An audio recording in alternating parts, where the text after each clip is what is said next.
Liberty, it's the big American promise, a foundation of the American dream, and it's a beacon that shines around the world. But that American brand of liberty seems to be under threat when millions of women find themselves suddenly deprived of their reproductive rights. The Supreme Court has overturned the right to terminate a pregnancy. Several states have already banned abortions outright. Ex-President Trump hails it as a divine decision, while President Biden warns of a further erosion of civil liberties. The USA in 2022, a nation deeply divided over abortion and also over guns and by racism. Today, on To The Point, we ask, is the US no longer the global poster boy of liberty?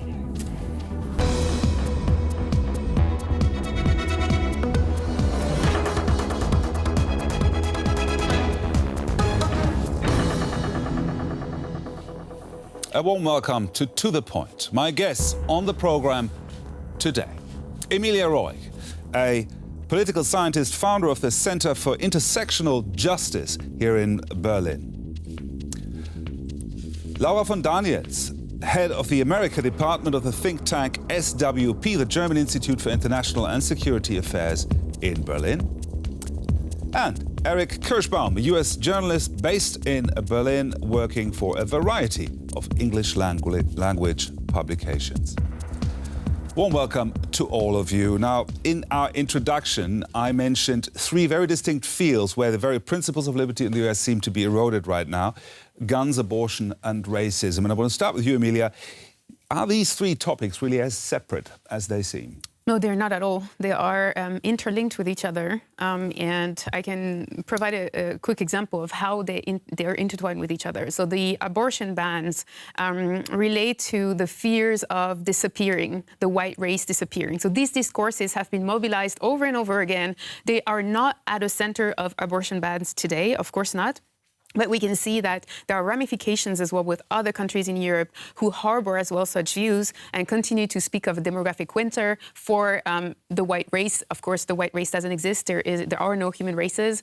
Gun violence, we can see here that, for example, the right to life is not the main reason for abortion bans. This is a discourse that is mobilized to create an appeal of it, but actually pro-life movements are also pro-death. And I want to say that in a provocative way, because pro-life also means pro-guns, it means pro-war. And if it was really about life, we would have movements for universal health care. We would have as well a convergence of abortion bans with the end of wars, etc. We can see that gun violence, or at least the right to own a gun, the right which is inscribed in the Constitution and seems to be untouchable, not like the right to abortion, is also, for me, indicative of a power dynamic and a double standards when it comes to rights. When we see that the abortion rights or the abortion bans are primarily affecting women, and gun violence, especially the consequences of owning guns, is perpetrated by a vast majority of men. And here we see the power in decision making here is not equally distributed. Erik, let me ask you, is there a culture war going on in the US right now? I wouldn't call it a culture war. I think there's definitely a lot of polarization in the United States. The Republican Party has been very successful at the polls by galvanizing their supporters and taking on these issues. And racism is a problem, guns is a problem, and abortion has been an issue percolating since 1973. It's something that conservatives have been trying to get overturned since then. And we saw in the United States a very controversial decision, a 6-3 decision by the Supreme Court, and that's galvanized and polarized the country even further. A lot of Democratic voters are now more likely to vote than ever before. So, the country is definitely in a turmoil period, but I disagree with the theory that the United States as a beacon of democracy is finished. On the contrary, I think the United States is the world's most important democracy even today. We saw this at the G7 meeting recently, that the United States was the country that's rallying the rest of the democracies in support of Ukraine. So, there's problems in the United States, but there's a churning. Not such a big deal, you're saying? No, it's definitely a problem, and it's certainly a problem. And it's sickening that this Supreme Court decision, which was considered the law of the land for the last 50 years, got overturned. And it got overturned because a Republican president was able, and a Republican Senate was able to more or less hijack the system and get 3 ultra-conservative justices put on. And that's going to lead to the pendulum swinging the other way. I'm pretty sure that the Democratic voters will come out in big numbers, most likely, and they'll try to get their justices back. The big loser is the Supreme Court, which used to have a very good reputation in the United States, and the reputation of the Supreme Court has been really damaged by this. That's one thing that's definitely been harmed, but I think the United States as a beacon of democracy is still there. Laura, do you agree? And also, Erik just mentioned the G7 and how the US played a leading role in providing help for Ukraine. What effect is this, I still call it a culture war, have on the rest of the world? All right, let me first say something about the decision, the Roe v. Wade decision here. I think this is fundamentally a setback for equality of women and reproductive rights, of course. And that's why it should be a concern for us in Germany as well, and in the rest of the world as well. Why? Because it's an injustice, and injustice anywhere is a threat to justice everywhere. We learned this from Martin Luther King very well, and I think it still holds today. So we should be concerned. But having said this, I think it's also true that where you have a lot of shade right now, not just on abortion, but other topics as well, gun control, and the January 6th Commission are perhaps an example or 2 examples of things going better way, and of political forces trying to reunite and to shape the future of the United States differently than the current Supreme Court apparently is willing to do in a very different way. So you have one really bad example, but more or less in the same week also examples of legislative activity that are more promising, I think. So let's have a look at the Supreme Court decision. Before we continue our discussion, I'd like to take you to the US state of Missouri right now. That's a place where everything we're discussing here is already a reality for women.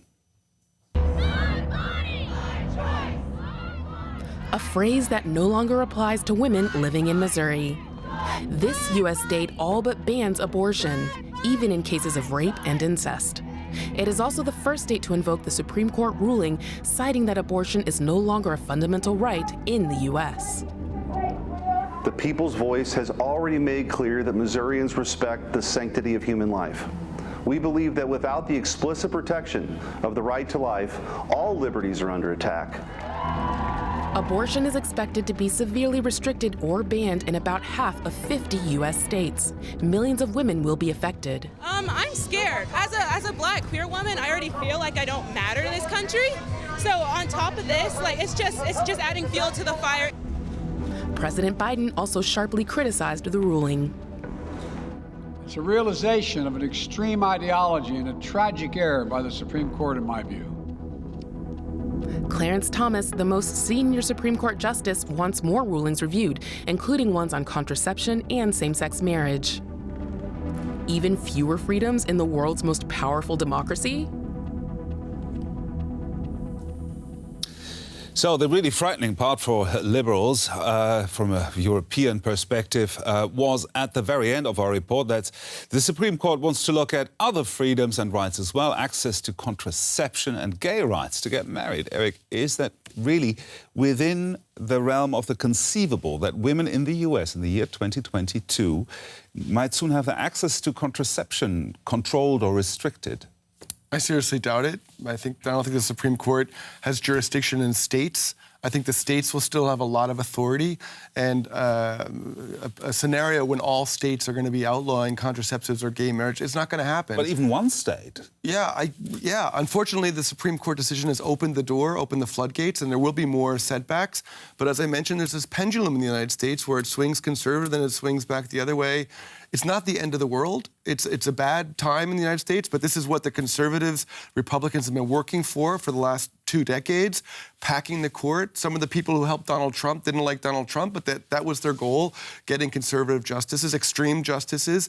It's a problem, but it's not the end of the world. There are still a lot of people in the United States standing up and fighting this, and there's still half the states where that are inviting people who are feeling persecuted in these states to come. But to reinstate these rights, once they've been cut, and you said the pendulum is now swinging this way, it takes a long time for it to swing back the other way, don't you think? Yeah, well, look at the Republican pro-abortion fight. This has been going on for 30, 40 years now. They never gave up. They couldn't do it through the legislation, so they did it through the courts. They took the system and hijacked it where they could. And with a minority of 30 to 40% of the people in the United States, they were able to change the law of the land in these states. But it's not the end of the world. We're not back to pre-1973 where abortions are outlawed everywhere. Abortions will still be possible in a lot of states. Let me bring in Emilia here. It might be not the end of the world, but it's worse for some than for others.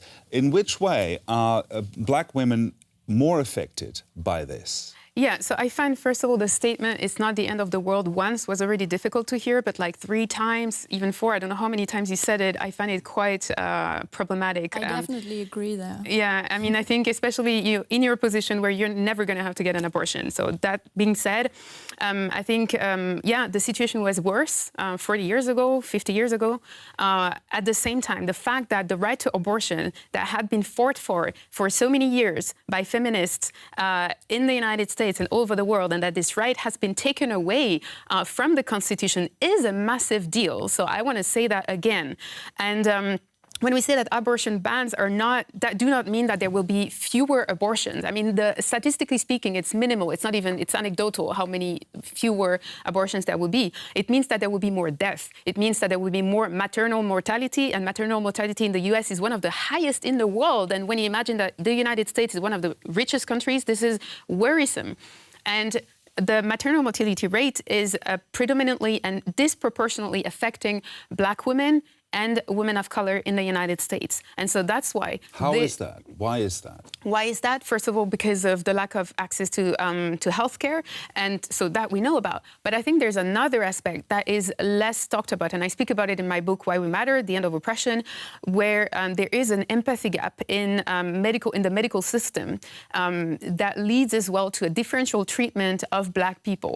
There are numerous studies which show that the healthcare received by Black people, and especially here by Black women, if we look at the intersection of gender and race, leads to misdiagnosis, leads to inadequate treatment, and these are the reasons. So, of course, there's also an intersection with poverty. You know, the access to healthcare is a consequence of poverty and income inequality. But there's also, a racist history behind that explains why Black people are treated worse in the health system, in justice system, everywhere, in every single sector of American society. But I could say the same about Europe. So definitely a bigger deal for some than for others. Laura, you also said earlier that this is a big deal. It is, definitely is, and I think in her opinion on Roe v. Wade, the late justice, or then younger Justice Ruth Bader Ginsburg, made it very clear that we have this interlinkage between the equality and inequality problem and this specific right for women to choose, and it's obvious that it will hurt certain parts of the population more than others because of the lack of education, and the same goes for any kind of reproductive rights being taken back by the Supreme Court. It will always disproportionately hit those who are less educated, who have less access to health, to the health system, who cannot travel to get an abortion in a different state. So, yeah, it makes a difference. I don't want to defend this decision. I think it's a horrible decision as well. I just want to say it was done legally. It was done in a country based on this rule of law. But, and the pendulum will hopefully swing back. This is not an argument. What is legal is not just. Slavery was legal. The Holocaust the Shoah was legal. So I think we can't just base issues of highest moral, and I mean, I don't want to use moral because this could be interpreted in another way, but of justice based on the law. And if we do this, then we open the door for so many other injustices happening. And so when you say that you don't see it happening, that the right to contraception, that the right to being banned in the whole country. For gay marriage, I seriously doubt it. I wouldn't be so sure. And I'm affected by both, so maybe that's why as well I have another view on this. But I would say that it's highly probable that those rights, which were gained relatively recently, especially for the right to same-sex marriage, is not safe. These are not rights that are safe and that will not be taken away. I'm saying it's a state-by-state issue, and the Supreme Court will not change Massachusetts' law on gay marriages. That's not going to happen. That's all I'm saying. Yeah, certainly it's under threat. The democracy in the United States is a vibrant democracy. You know, everybody in Europe likes to think, or a lot of people like to think it's the end of democracy in the United States. It's not the end of democracy. We're seeing the United States as a very vibrant, robust reaction to this. And I think... It's damaged. Yeah. At least we can say that. We can agree on this. It's been damaged for the last 30 years. It's definitely a problem. But it's a very vibrant, lively democracy, and we'll see the midterm elections coming up, very important elections. A couple of weeks ago, I thought the Democrats were in deep trouble. I think the Democrats might do a lot better than expected, because this is a kind of thing that will galvanize Democratic voters, and there might be some surprises because of this. The United States is a very polarized country. There's no doubt about that. But I think going to an era, and just because I'm a man, I think I'm allowed to say this, it was a horrible thing in the 60s and 70s where people would get illegal abortions. Horrible. It's not going to go back to that.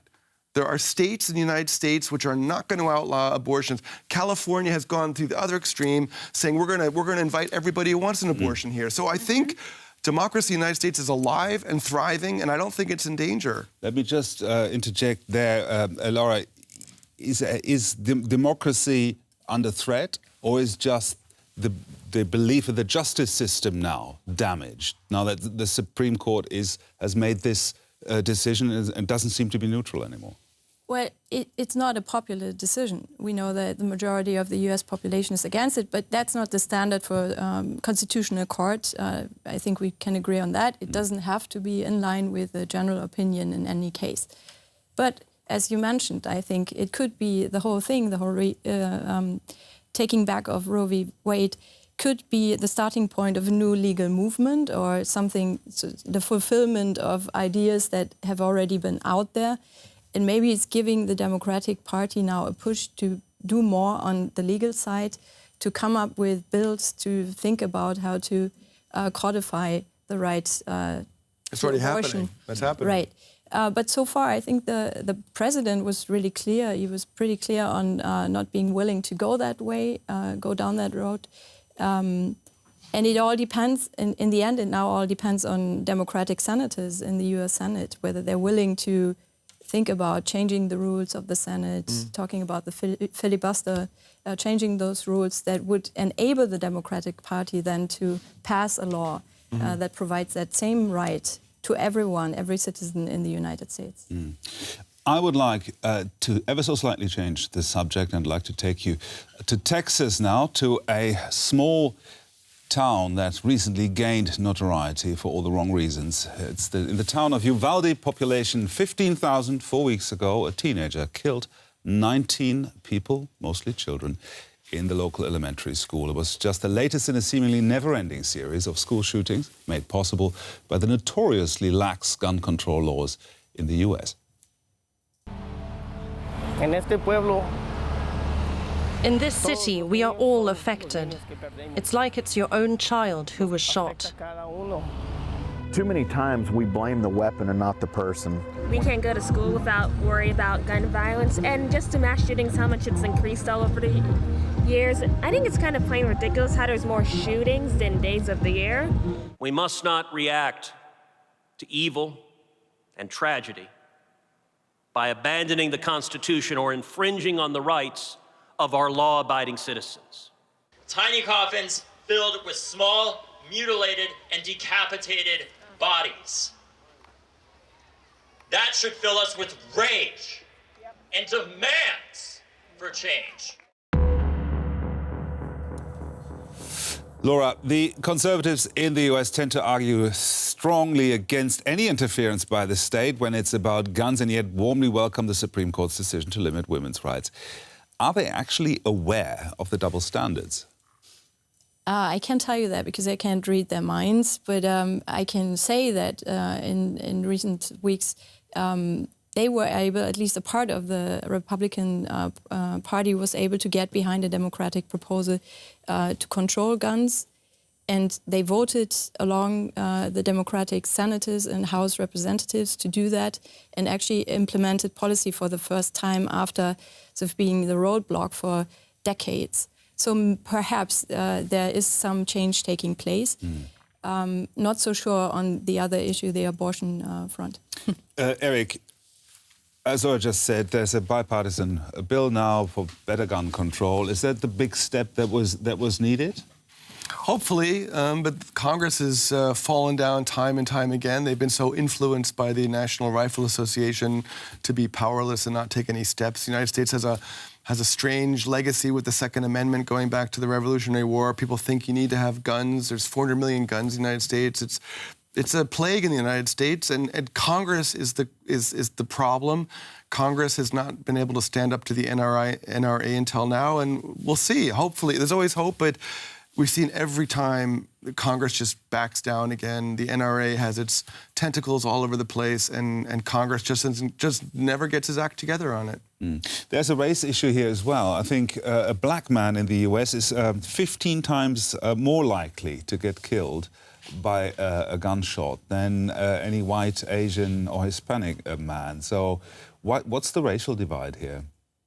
I mean, we're not speaking about a racial divide. We're speaking about a history of violence affecting Black communities that is homegrown. It's something that has structural, historical reasons. Many times in the US, conservative voices try to explain this violence with endemic reasons, cultural reasons, something that would have to do with Blackness, right? This is absolutely wrong. What it shows is that Black communities have been marginalized after slavery, which lasted many centuries, and of course it's going to have economic and sociological effects on the community.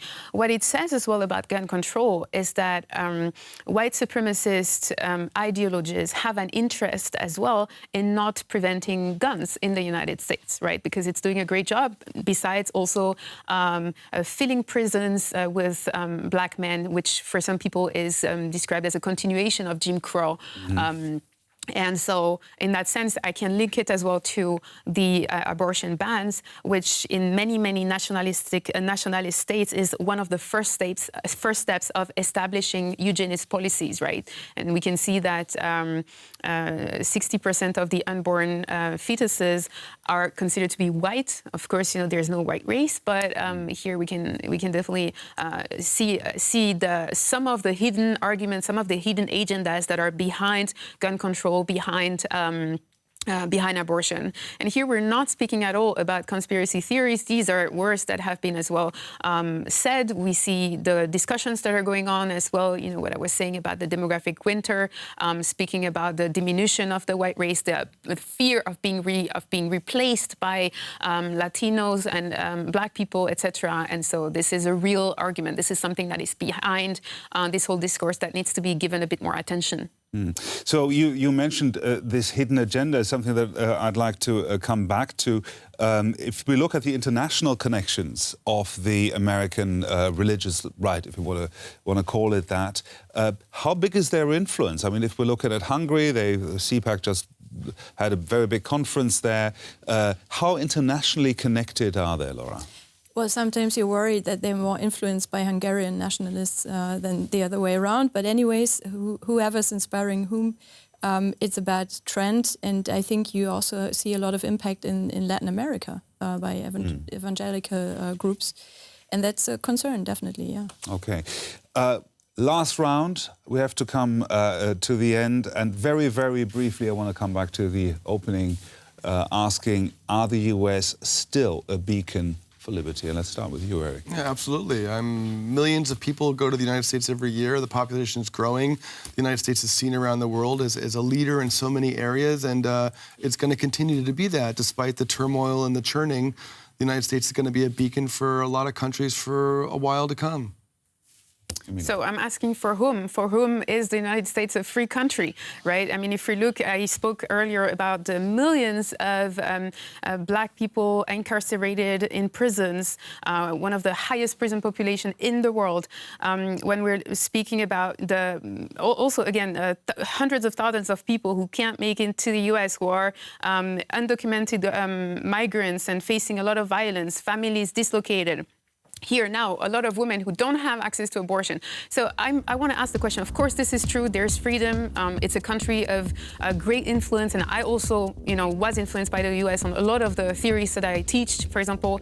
But at the same time, we have to ask ourselves, why is the US self-proclaimed as the biggest example? It's still a beacon, but it's been bitterly fought for by various groups in the US, and I think we need to place our hopes there that they will continue to fight for equal rights, for liberties, not just in the US, but also abroad, all around the world. Thank you very much. That's it for this edition for To The Point. I hope our discussion gave you some fresh perspective. And if you're watching us on YouTube, please tell us what you think in the comments below. We'd love to hear from you. From me, my guests, and the whole team here at To The Point, thanks for watching.